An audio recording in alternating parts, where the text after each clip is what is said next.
Ол келіншек менің көңілдесіме айналады деп ешқашан ойламап едім. Бірақ солай болып шықты. Жайна алғаш біздің жұмысқа орналасқанда қандай сыпайы, қандай инабатты келіншек еді. Бетінен иман төгіліп тұратын. Сондай әдемі, сондай сымбатты еді. Еркек біткен шіркін-ай, әйеліміз осындай көрікті, осындай инабатты болса деп ойлаушы едік. Үстіне қазіргідей тыртитып джинс емес, әдемі ұзын көйлек киетін. Онысы тал бойына жарасып тұрушы еді. Қазірше, түсінікті болу үшін бәрін басынан бастайын. Сырттай ғашық едім. Жайнаны өзге еркектер секілді мен де сырттай ұнатып қалдым. Дәлізде кездесіп қалғанда жай амандасып ақырын көзбен ұзатып салушы едім.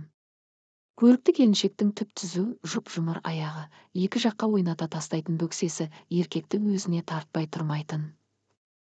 Ал амандасқан кезде мөлдірей қарайтын нәркес көздері кез келген адамның есін шығаратын. Сөйтіп сырттай ғашық болып жүргенде арада бір жылдай уақыт өтті. Жұмыстағы еркектер анау-мынау дегенімен ешкімнің батылы барып, онымен жақындаса алған жоқ. Шындығына келсек, Жайна ұжымдағы азаматтармен сыйласқаны болмаса, ешқайсының тым жақындауына жол берген жоқ. Бірде кешкілік жұмыс алдындағы көлігімді оталдырып, жылжып бара жатыр едім. Аялдамаға қарай аяңдап бара жатқан Жайнаны көрдім. Жанына қатарласа бере, Жайна отыр, жеткізіп салайын дедім. Ол қарсылық танытқан жоқ. Отырда сол күннен бастап екеуміздің ортамызда бір жақындық орнады. Жұмыстан жиі бірге қайтатын болдық. Үйіне жақындамай алыстан тастап кетемін. Күйеуім қызғаншақ. Көрінген нәрсеге бола жанжал шығарат деді бірде мұңайып. Әйеліміз сен секілді сұлу, сымбатты болса, бізде қызғанар едік дедім. Арада тағы жарты жыл өтті. Бірде Жайна жұмысқа бір айдай келмей қалды. Ақырын сұрастырсам, ауырып ауруханаға түсіпті десті. Өзіне тікелей телефон шалмадым. Өйткені жанында күйеуі болса, басын дауға қалдырмайын дедім. Ақыры Жайна жұмысқа шықты. Ала кетейін дедім, ішкі телефонына хабарласып. Ол қарсы болмады. Бірге қайттық. Жолда ол үйде болған жағдайды ақтарып салды. Күйеуі участковый ментет. Сол өз территориясында орналасқан бір саунадағы меңгеруші келіншекпен ойнас болып шығыпты. Жайна күйеуінің телефонын ақтарып отырып, шамасы, күйеуі өшіруді ұмытып кетсе керек, әлгі келіншекпен саунада құшақтасып, жалаңаш түскен суреттерін, ол келіншектің мұның күйеуіне жазған хабарларын көріпті. Жанжал содан шыққан. Үйде төбелес болып, күйеуі Жайнаны балаларының көзінше көк ала қойдай қылып сабапты. Ауруханаға түскені содан екен. Сол кезден бастап Жайна өзгерді, қасымен кірпігін сүрмелеп, фигурасын көрсетіп таптар джинсы киетін болды. Бірде аға бізге бірнеше шөлмек сыра әкеп бересіз бе, демесі бар ма? Жайнаға отказ беру қайда? Жүгіріп кеттім. Сөйтсем, бірге отыратын 3 қыз ара-тұра жиналып сыра, шарап іше бастапты. Кабинетте бірге отыратын 2 қыздың бірі байынан ажырасқан, екіншісі жасы келсе де, байға шыға алмай жүрген біреу еді. Олар оңашада не айтқанын кім білсін, Жайна солардың айтқанымен жүре бастаған секілді. Шамасы, байын қыдырса, сен де қыдыр. Жассың, өстіп жүргенде уақыт өтіп кетеді. Жүріп қыдырып қал демей ме екен?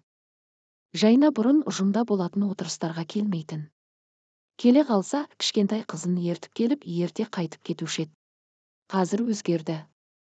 Отырыстардан қалмайды. Ортаға шығып биді де төгіп жібереді.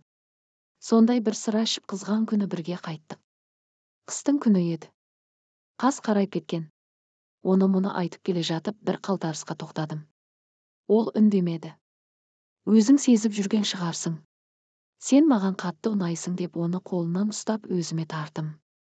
Күштеп құшақтап өзіме тартып едім, көзін жұмып ерінін тоса берді.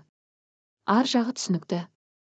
Араға апта салмай, пәтер жалдап Жайнаны соған ертіп апардым.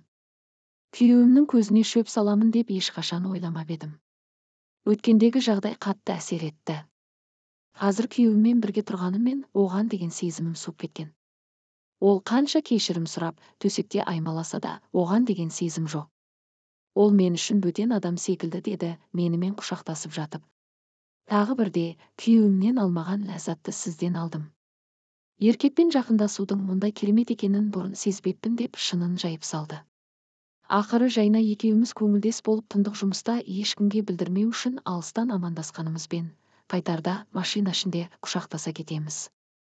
Бұл қаншаға созылады?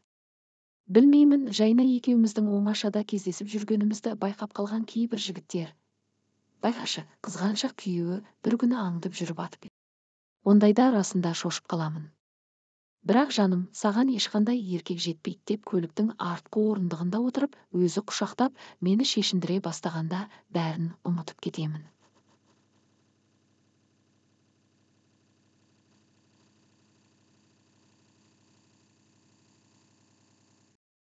Жалпы Жайна екеуміздің арамыздағы осы қатынас оған деген махаббат па, әлде жай ғана құмарлық сезім бе?